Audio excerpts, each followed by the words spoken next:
íbamos diciendo, lo de trabajar fuera de España, ¿no? Lo de trabajar para otros países, para otras empresas. Este es el tema que vamos a cuñadear hoy. Claramente va a caer mucho peso sobre José porque actualmente es la única persona que está haciendo esto. Entonces nos va a informar o nos va a contar un poco su experiencia. No sé si quieres tirar un poco y abrir el meloncete. Sí, o sea, yo llevo ya año, no, bueno, 2 años y medio fuera, año y medio en Dinamarca y anteriormente estuve en, en Polonia, así que sí, puedo hablar sobre ello. Pero creo que Manu también ha estado fuera, ¿verdad? Pues sí, en otras empresas José está trabajando en otros países y bueno, la verdad es que fue bastante bien. Una experiencia diferente también tengo que decir, pero bueno. Entonces, por enfocar un poco, lo que estamos hablando es trabajar para otras empresas desde otros países o no necesariamente, porque esto son dos modalidades, ¿no? Podemos trabajar hacia afuera, desde España, o podemos trabajar en otras empresas emigrando. En el caso de Joser, ya nos ha contado que ha emigrado desde hace unos cuantos años. No sé si alguien más tiene experiencia para trabajar desde fuera, pero manteniendo España como residencia. Yo ahora mismo estoy así. Estoy trabajando por una empresa alemana, teletrabajando desde España, desde Málaga. Y diría que Fer y yo también hemos trabajado en una empresa alemana, tanto desde España. Bueno, sí, yo en dos ocasiones además, sí. Y han sido empresas alemanas en las dos veces. Claro, se nos está subdividiendo esto aún más, ¿no? Porque ¿qué quiere decir trabajar para una empresa? Pues que la matriz o se fundó la empresa en otro país, pero actualmente ya tenemos estos modelos de como una especie de empresas repetidor, ¿no? Que donde ya tienen sedes o al menos sedes fiscales que permiten que a ti que te contratan desde España te hacen un contrato español con los derechos laborales de España, que creo que es un tema interesante. Claro, porque está el tema ese de que te contraten desde España, ¿no? Y también el tema de freelance, que también es otra cosa a tener en cuenta aquí. Si os parece, el freelance lo dejamos para un bloque después porque tiene chicha. Vamos a lo que de momento sería, o sea, los podemos identificar con trabajar por cuenta ajena, con un contrato, con unas nóminas y ciertos derechos o ciertos perks, vacaciones, lo que sea, ¿no? Un poco de este modelo, vamos a charlar un poquito sobre esto.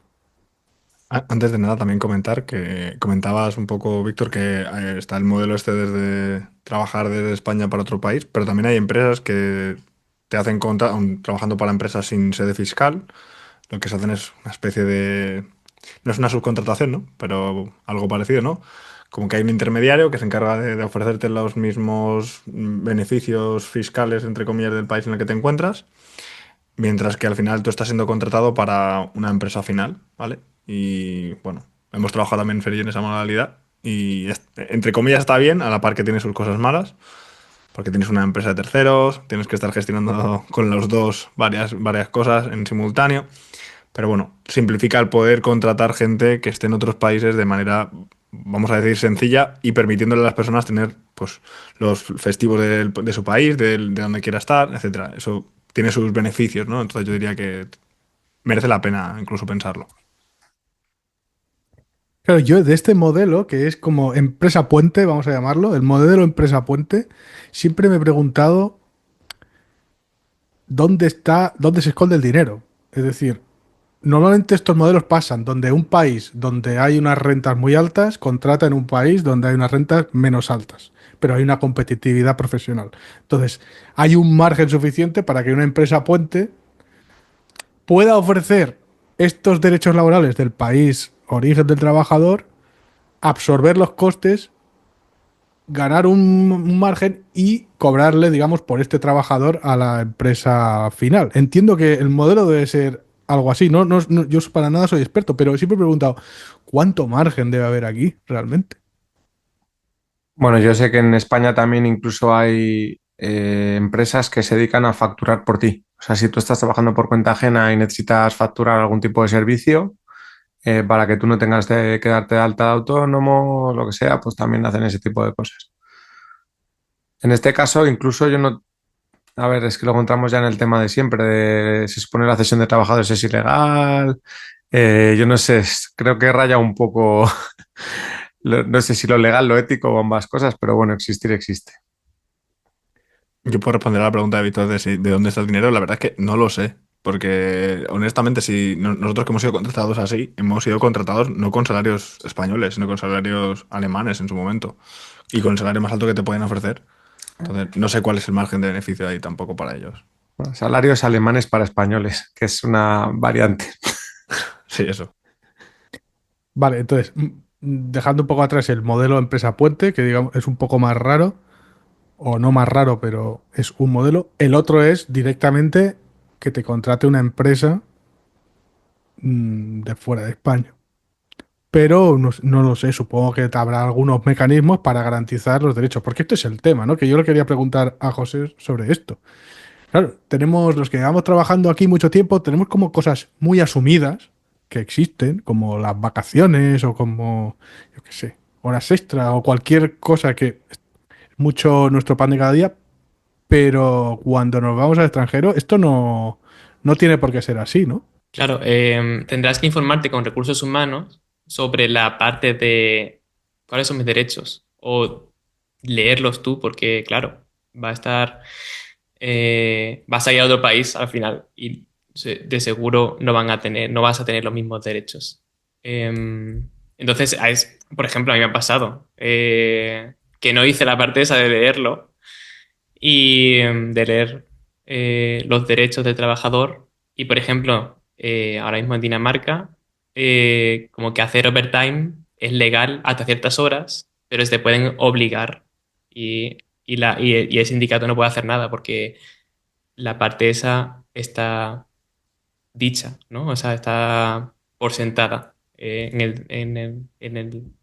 se llama en España? ¿En el Estatuto de los Trabajadores o...? Estatuto, justo, justo, sí. Claro, has dicho una palabra interesante que es sindicato, que es algo como muy de perogrullo, pero yo, por ejemplo, jamás se me ha ocurrido relacionarme con un sindicato para nada. No sé vuestra experiencia. Yo la primera vez que pensé unirme en un sindicato fue tras llegar a Dinamarca y 15 días después echasen a la mitad de la empresa. Entonces, fue ese momento de, ostras, pues quizá no tengo tanto como yo pienso, ¿no? O sea, como que necesito protección, más protección. Cuando comentas, José, que fue nada más llegar a Dinamarca, entiendo que fue casi al inicio de tu contrato. A los 15 días, O sea, te contratan y a las 2 semanas de una nueva incorporación despiden a la mitad de la plantilla. sí. Buah, no tiene mucho sentido, ¿no? Así a priori. Yo iba a comentar que hay otra, aparte de lo que ha dicho José y demás, que normalmente una cosa que la gente no hace, sobre todo cuando va a otro país, es intentar acudir a lo que sería el SEP en España. Que en otros sitios, como por ejemplo en Alemania, el SEP en sí, lo que viene siendo las funciones que hace, he de decir que funciona en el sentido de si te buscan trabajos, si están obligados y tú puedes ir de manera gratuita, sin ser ciudadano alemán ni nada, es decir, siendo solamente ciudadano europeo, te hacen una ficha, le dices las preferencias que tienes, le das el título, el currículum y te sacan el listado de empresas que trabajan, le dices que te gustaría trabajar y ellos te dan pues una serie de oportunidades a las que podrías de alguna manera suscribirte, entre comillas, ¿no? Y podrías ir a hacer entrevistas y demás, de manera gratuita totalmente. Y además, la única problemática que sí tiene es que, como todos los países, la lengua oficial es la que manda para este tipo de trámites, por lo tanto, sí tendrías que ir con un traductor, que lo puedes encontrar de manera gratuita y demás, pero que ese sería el único hándicap que habría. Pero pese a eso podrías enteraros de muchísimas cosas como ofertas, empresas, que solo con el hecho de saber el listado de empresas ya os interesa, por el hecho de saber que empresas por el gobierno de alguna manera están no vetadas, porque por ejemplo en Alemania si una empresa hace una serie de cosas, la vetan del listado de ofertas de empresas a recomendar, como algunas alemanas, el ejemplo es Zalando no está en ese listado ¿no? Por ejemplo, es una de las muy famosas a nivel técnico, pues ahí no está. About You, por ejemplo, tampoco está. Hay muchas otras que no están. Y son ejemplos claros de empresas que han sido sacadas específicamente por malas praxis a la hora de contratar. Entonces, ¿nos atreveríamos a hacer un ensemble consejo y decir, si estamos emigrando para trabajar, sería una buena idea que una de las cosas que se prioricen es contactar con el organismo oficial de trabajo del país receptor y intentar pues empezar a abrir la lata de cómo va esto, sabiendo de dónde vienes y a dónde vas, e intentar encontrar el diff, ¿no? Encontrar el change list de lo que crees que sabes o de lo que sabes de tu país y de tu nueva realidad. Pues ahí va, ensemble el consejo. Pero antes de pasar a trabajar, normalmente tenemos que pasar por el proceso de selección. Y esto también tiene sus propias, no sé, sus idioms, ¿no? Sus cosas que son distintas. Entonces, ¿qué me contáis sobre esto? Un proceso de selección, pero para una empresa no española. Yo puedo comentar que aparte de ser en inglés, no hay mucha diferencia, en verdad. O sea que al final te vas a ir allí y tal, pero durante el proceso de selección, aparte de ser en inglés, yo no he visto mucha diferencia. También hay una cuestión, ya no porque sea empresas de fuera o que sea en inglés, normalmente, esto tiene un término, pero no me acuerdo, ¿no? Las FANG, ¿no? Las grandes empresas, o ya no las FANG, sino muchas de las grandes tecnológicas, pues no están, en nuestro caso, en España, ¿no? Entonces, muchas de estas grandes empresas tecnológicas tienen como unos procesos muy, por decirlo de alguna forma, delimitados o muy similares, que se suele estructurar en esto que es muy famoso sobre todo en tema de habla inglesa, de una primera fase de tema de algoritmia y estructuras de datos, ¿no? Que se llama DSA normalmente, Data Structure and Algorithms. Luego la parte esta de, digamos, técnica, que sí que la conocemos más, o de cualquier otra empresa, de estar en una charleta técnica, de, pues, bueno, comentar tu background, ver si tienes las preferencias de lo que están buscando y demás. Luego la de System Design, que sí que es verdad que pues, también está un poquito más, digamos, extendida poco a poco, pero suele estar en empresas de mediana o gran tamaño, ¿no?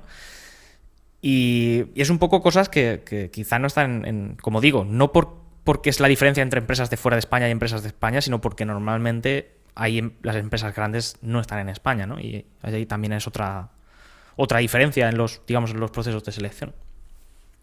O sea, si te he entendido bien, es que quiere decir que hay un patrón de entrevista de ingeniero de software que está relacionado con la dimensión de la empresa, ¿no? Y que tiene estas tres fases de sistemas, algoritmos y tal. Y que esto, como las empresas grandes están fuera, típicamente se tiende a caer más en este patrón cuando se busca trabajo fuera.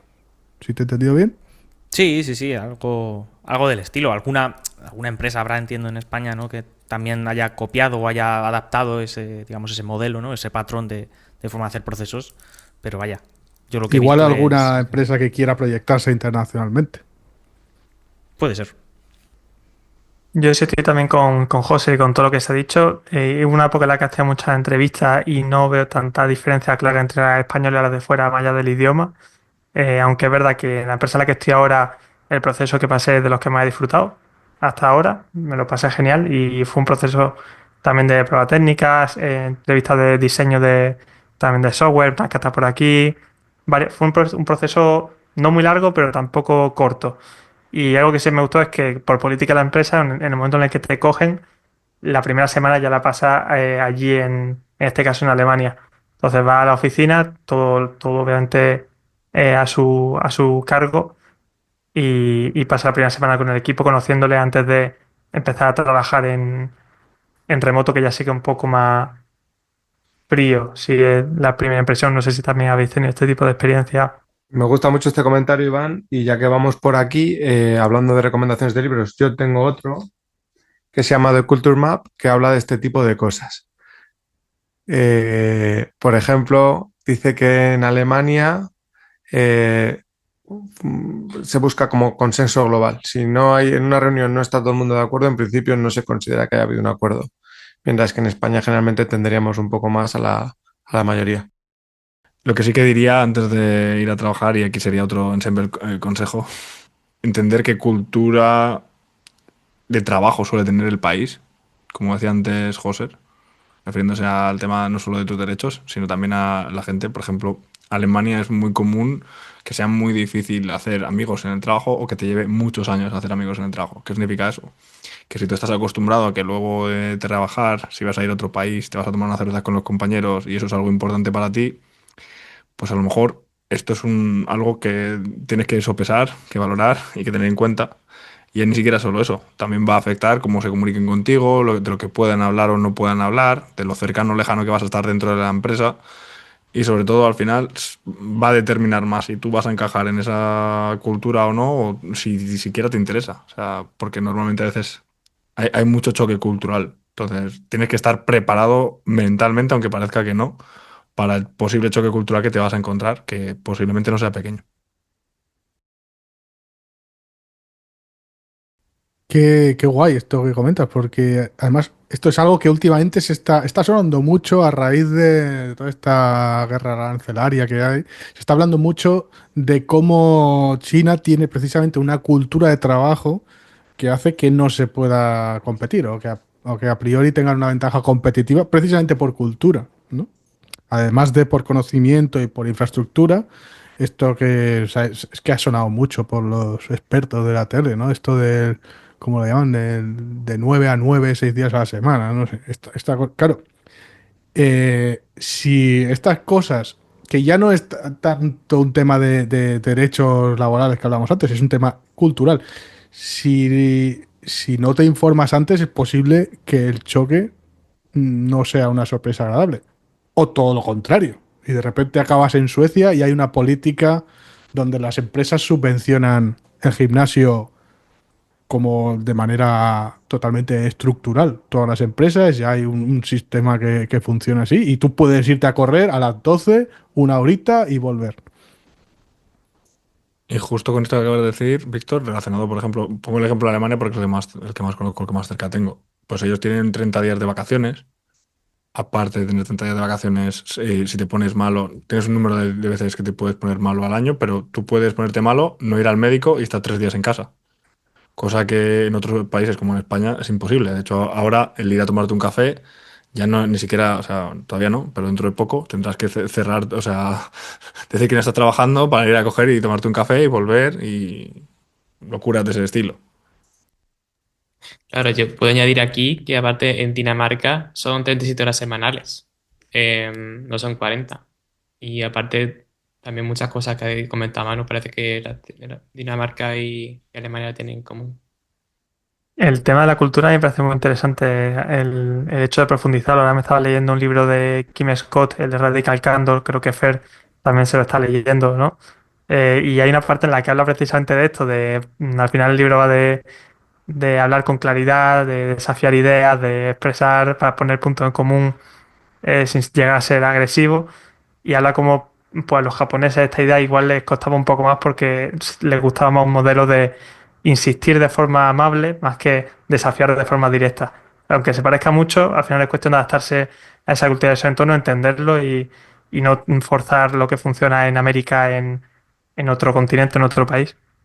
Con lo que estás diciendo también, Iván, del tema de Radical Candor, pero para mí no es solo eso. O sea, te puedes llegar a topar cosas como, por ejemplo, en España, a nosotros nos gusta mucho, pues, a algunos les gusta más ser directos, a otros menos directos, pero por ejemplo en Inglaterra son personas que van a intentar evitar decirte las cosas de manera directa y van a darle muchas vueltas. Al contrario que, por ejemplo, que si vas a Alemania o a Dinamarca o a otros sitios de aquí del centro de Europa, te vas a encontrar una cultura que es muy directa, que te lo va a decir. Entonces tienes como todo lo contrario y también tienes que estar preparado para todas las posibilidades. O sea, ya ni siquiera adaptarlo, además tendrás que adaptar tu comunicación porque tendrás que acostumbrar a cómo se comuniquen. Por eso decía antes que el tema del cultural, de analizarlo y de la cultura de trabajo, es para mí clave. Es parte importante de la investigación que tienes que hacer antes de irte a ningún país. Me gusta mucho cómo ha navegado esta conversación porque llega a otro topic que tenía, que me parece interesante, que es el del idioma. Y del matiz que, no sé, esto tiene un nombre, que es uno, cuando cambia de idioma, cambia de personalidad ligeramente, ¿no? Hay como un efecto raro, precisamente porque tu lenguaje, la manera en que lo usas, influye mucho, realimenta mucho cómo te comunicas. Cuando usas un lenguaje que dominas menos, pues estás haciendo eso. Hay veces que te callas porque o no dices algo porque no se te ocurre, no puedes soltar un chiste con la misma agilidad, con lo cual se te puede percibir igual como una persona pues menos graciosa si tu perfil es tu manera de enfocar la ansiedad es a través del humor. De repente puedes usarlo menos. Es como, no sé si habéis tenido estas experiencias, porque esto pasa, hablábamos antes de entrevista, la entrevista que es un momento típicamente de pico de ansiedad, cuando uno está en un lenguaje que no es el suyo nativo, tiene un impacto, pero luego cuando está trabajando tiene otro tipo de impacto. No sé, ¿habéis vivido esta situación? José, como persona que esto lo está viendo cada día, pero bueno, en general todo el mundo habrá tenido esta relación. Yo no sé, no sabría decirte un ejemplo exacto ahora mismo sobre esto porque no se me viene a la cabeza, pero se me ocurre una cosa bastante graciosa, que es que, claro, mientras más trabajas en el extranjero, mientras más hablas en otro idioma, menos piensas en el idioma materno o algo así, ¿no? Entonces, pues como que a veces no tengo la palabra en español y hablo en inglés, o incluso antes me pasaba que cuando estaba trabajando en Polonia, no venía la palabra ni en inglés ni en español y me venía en polaco. Y no sé, parece una cosa bastante interesante, sí. Creo que también se puede llegar a complicar porque tú puedes, como bien dice, no, como bien decía Víctor, puedes olvidarte o no saber cómo expresar ciertas cosas, lo cual te puede obligar a dar más vueltas. Eso en la parte de la comunicación, pero creo que para mí lo más complicado es cuando a veces en otros países se utiliza como el Spanglish, ¿no? Que en otros países también se usa. En Alemania está el Dinglish, que es como Deutsch y inglés, y se junta. Y a veces escuchas a la gente decir, de hecho nos pasó, estábamos Fer y yo en una conferencia en Barcelona, ¿no? Y estaban diciendo Handy, que es una manera de decir teléfono móvil en alemán. Claro, una persona que trabaja en una empresa alemana, que era el caso, te dice eso y no se da cuenta. Pero luego en la sala, muy poca gente sabía de qué estaba hablando cuando la persona estaba dando la ponencia. Y eso es un ejemplo que te puede pasar trabajando en una empresa externa, porque al final vas asumiendo palabras, porque es tu día a día, se convierte en tu día a día. Y la problemática que tienes es esa. El saber discernir a veces es complicado y sobre todo porque el cerebro no funciona, no es tan fácil como desconectarlo o volver a conectarlo. Y eso pues tiene sus cositas. Y una última cosa sobre el idioma que a mí me ha pasado y me intento dar cuenta es sobre el dominarlo. Obviamente el inglés no es mi lengua materna, no algo que tampoco sea muy fluido.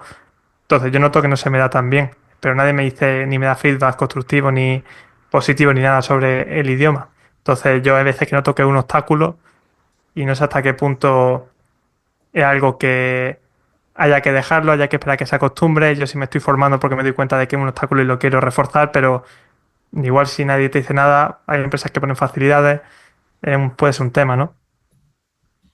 Justo inciso con esto que estás diciendo, Iván, que te puede pasar, que lo digo porque estás trabajando para una empresa alemana. En Alemania la gente, aunque sepa hablar inglés perfectamente fluido, son las típicas personas que suelen decir normalmente no sé hablar inglés.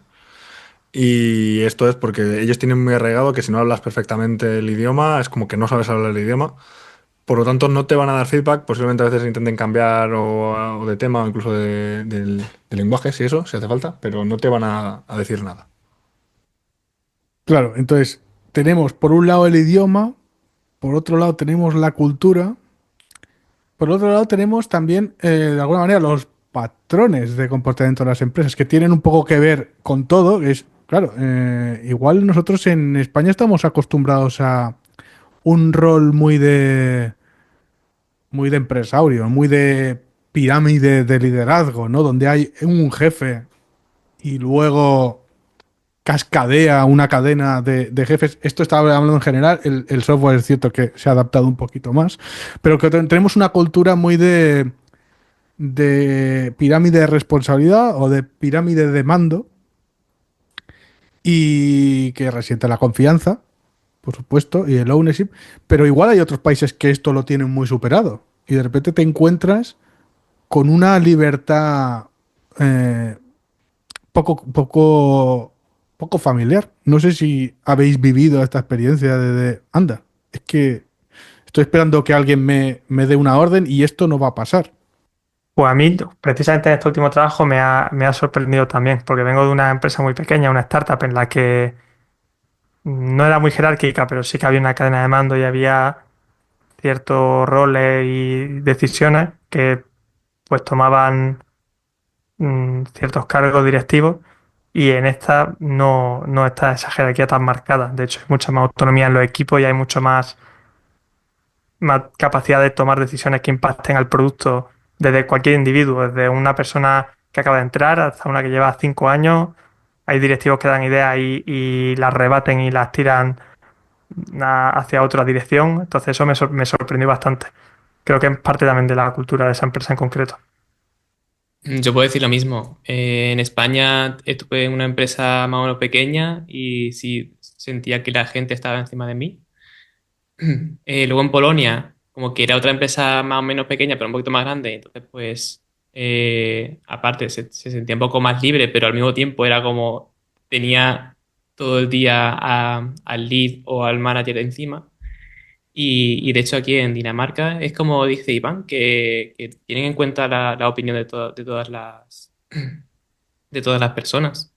Y esto, o sea, me di cuenta, o sea, porque un bielorruso que hay en mi empresa me lo comentó en una fiesta. Que, que él también ha visto diferencia esa, desde Rusia, Bielorrusia a Dinamarca, o quizá en específico de esta empresa, que van a tener en cuenta tu opinión, sí. Yo iba a comentar que de hecho, la situación que he tenido es contraria a lo que comentáis vosotros. De hecho, sobre todo en las maneras de hacer software. Yo lo que he vivido en Alemania es hacer software como hace 20 años, con equipos de QA súper estricto, es así, así, así, así. De hecho, son muy cuadriculados, es decir, muy difícil sacarlos de esto y de intentar de decir, bueno, esto puede ser una mejora para nosotros y hay que argumentar y argumentar y argumentar y dependiendo de la personalidad pues, de la persona con la que hables es muy difícil. Y no solo me ha pasado a mí, sino que de hecho yo he ido a muchos meetups aquí en Alemania, Stream Tuesday o de crafting, de eventos de software crafters. Y cuando he ido a los eventos, todas las personas que hay en los eventos, cuando yo he hablado con ellos al final, todos tienen esta misma estructura. Y de hecho, la mayoría de los dolores de los que se acaban hablando en esos grupos son los mismos constantemente.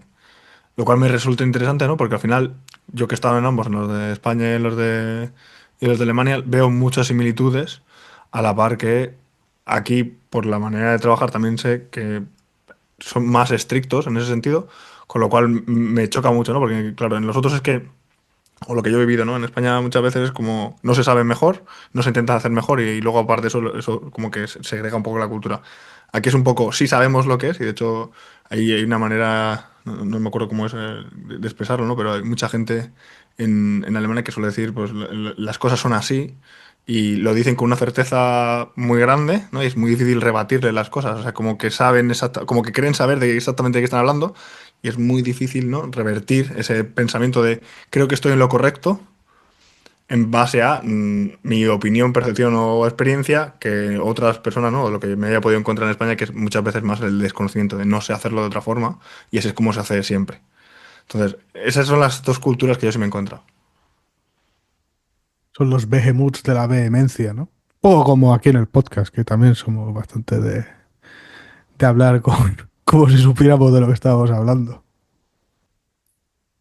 Pues yo me venía con una idea para proponeros, porque es cierto que no todos tenemos experiencia sobre trabajar fuera, pero creo que sí que tenemos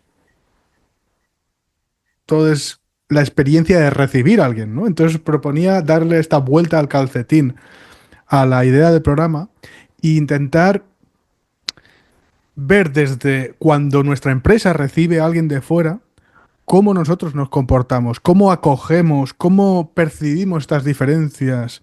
¿Se nos ha ocurrido alguna vez recibir a alguien y decirle, oye, los derechos laborales en España son estos? No sé, esto precisamente, ¿no? Como un poco, pues si es importante para nosotros, es posible que también sea importante para la gente a la que recibimos. Pues mira, yo tengo aquí una anécdota bastante graciosa que voy a contar. Tuve una época de manager y había un chico en mi equipo que era de la India y esta persona fue padre. Entonces yo intuía que no sabía cómo estaba la legislación en cuanto al tema de las bajas. Puse una reunión con él para explicarle todo y cuando le conté que tenía, creo que eran 6 semanas de baja o no sé cuánto, bueno, la cara fue un cuadro y, y la reacción fue que no las quería coger. O sea, era como casi una reacción contraria. Luego venga a preguntarme que si iba a tener sueldo, que si tenía que ser cogerlas del tirón. O sea, que puede ser algo pues muy traumático. Y también tengo un conocido que es de Colombia y, por ejemplo, cuando consiguió el primer contrato aquí, no sabía que existía el concepto de bruto y neto, ni cómo calcularlo, todo el tema de los tramos para IRPF y demás. Entonces, yo sí que creo que tenemos una legislación moderadamente compleja y en muchos aspectos, pues, para alguien de fuera, pues puede ser muy, muy, muy complicado. Luego, hilando también con lo que hemos hablado antes del idioma, igual se mete alguien de fuera y habla la misma lengua materna que nosotros, pero puede que no esté hablando el mismo lenguaje que se habla dentro del equipo. Entonces, igual también es importante tener eso en consideración, que igual que puede ser raro llegar a una empresa alemana y escuchar a la gente hablando en alemán, aunque tú sepas inglés y español y estés desubicado, llegar a un equipo que habla en español, pero que de repente te unos términos sin tener en cuenta que tú los conozcas o sin preocuparse por hacerse una introducción, también puede ser un choque que genere fricción. Parece incluso que estás hablando del DDD, ¿no? O básicamente de tener un lenguaje. Claro, estabas hablando y a mí me recordaba eso, un poco por ahí también, ¿no? Así salvando las distancias. Yo, otra cosa que he visto también y me gustaría que, bueno, espero que Manu o si alguien sabe lo corrobore. La primera vez no fue trabajando para empresa alemana, pero sí fue en un proyecto que era en Alemania. Parece que tenemos a Alemania aquí como el trending topic, pero bueno, ha coincidido. Yo tengo mucha costumbre de cuando se va a hacer la daily, pues normalmente se hace una cierta flexibilidad de 5 o 10 minutos, hay veces que es más estricto, pero bueno, en este caso la había. Entonces, pues empiezas con un poco un chascarrillo ahí o contar cualquier cosa, alguna conversación ligera, casual. Yo cuando entré a este proyecto, bueno, como que fuera yo casi un humorista, o sea, no se lo esperaban, se reían muchísimo con cualquier tontería que yo contara, y creo que esto no es parte de su cultura, ¿no? No sé si están acostumbrados un poco a eso, el cotilleillo esta conversación ligera que es muy habitual en España, ¿no? No, en realidad creo que no están acostumbrados. O sea, no es que no estén acostumbrados, sí que la hacen, pero yo qué sé, hay chistes, hay cosas que además los haces y te preguntan porque en realidad no les parece un chiste. Y es normal, ¿eh? O sea, es culturalmente hablando, no lo entienden como un chiste y a nosotros nos pasaría igual si nos hicieran un chiste, supongo que de los que ellos entenderían como normal en su cultura, que luego en la nuestra no fuera tan así, ¿no? Tan gracioso. O directamente lo que hablábamos antes de la lengua, ¿no? Creo que especialmente en España, o al menos yo lo he vivido, esto de excluir a gente por idioma. Y de repente nos ponemos a hablar en español y no nos damos cuenta, no es mala fe, es que no nos damos cuenta que estamos excluyendo. No sé si esto pasa algo más aquí o también pasa cuando uno trabaja fuera, que es una tendencia normal y no digo que haya malicia, pero es algo que igual tiene sentido cuando uno pertenece a un equipo internacional, como tener un cuidado con estas cosas. Sí, o sea, me pasa, o sea, me pasa en Alemania y ahora me pasa aquí en Dinamarca. Pero en Dinamarca estoy viendo que como que la gente es más consciente de ello. Me siento y quizá algunas personas, no todas, empiezan a hablar inglés. Y esa parte como que me gusta verlo, ¿no? Porque es como, vale, me he sentado aquí a comer y han cambiado el idioma. Me siento bienvenida aquí, ¿no? Que sí, yo creo que al final la gente se acostumbra. Yo una vez tuve en mi anterior empresa un compañero sordo y al final al principio pues, era algo muy diferente, cómo nos comunicamos con esta persona, venía con intérprete, también con una persona intérprete y al final nos acostumbramos y añadió de hecho un nivel de riqueza que no nos habíamos planteado a la hora tanto de desarrollar el producto, que no lo estábamos enfocando, parece, tipo de necesidad tampoco, como para muchas dinámicas que surgieron interesantes dentro del equipo. Bueno, hemos hablado, me da la sensación de que estamos yendo en el capítulo un poco como de atrás hacia adelante o de final hacia principio y me gustaría seguir por ahí. Hay una parte que a mí me interesa mucho, porque en mi caso las dos veces, bueno, una vez ha sido por una recomendación, la otra fue un proyecto, no la empresa, y la otra sí que encontré el puesto en LinkedIn. Bueno, de hecho me contactaron. Entonces, en mi caso siempre ha sido casi accidental. Pero me gustaría que los que tenéis esta experiencia contarais un poco cómo se encuentran este tipo de trabajos, cómo aplicas, si hay alguna plataforma específica, si os han contactado simplemente a vosotros o cómo se abre a estas oportunidades. Uno, porque por lo menos yo lo que veo, la típica herramienta que quizás la que es más se usa LinkedIn, tú buscas y generalmente te filtra puestos en España, ¿no? Entonces, que nos contéis un poco por ahí. Yo justo lo que tú has dicho último, Fer. La parte de LinkedIn. O sea, el trabajo de Polonia lo encontré porque me contactaron por LinkedIn, porque estaba buscando trabajo. O sea, tenía lo Open to Work puesto en el perfil. Y, y después el trabajo de Dinamarca no tenía el Open to Work, pero aún así me contactaron por LinkedIn. Entonces sí, ha sido por LinkedIn las dos veces. La mía por LinkedIn, pero en este caso eché yo. Vi la oferta, eché y empecé el proceso al poco tiempo después. En mi caso, la mía ha sido por recomendación, así que no puedo hacer mucho hincapié.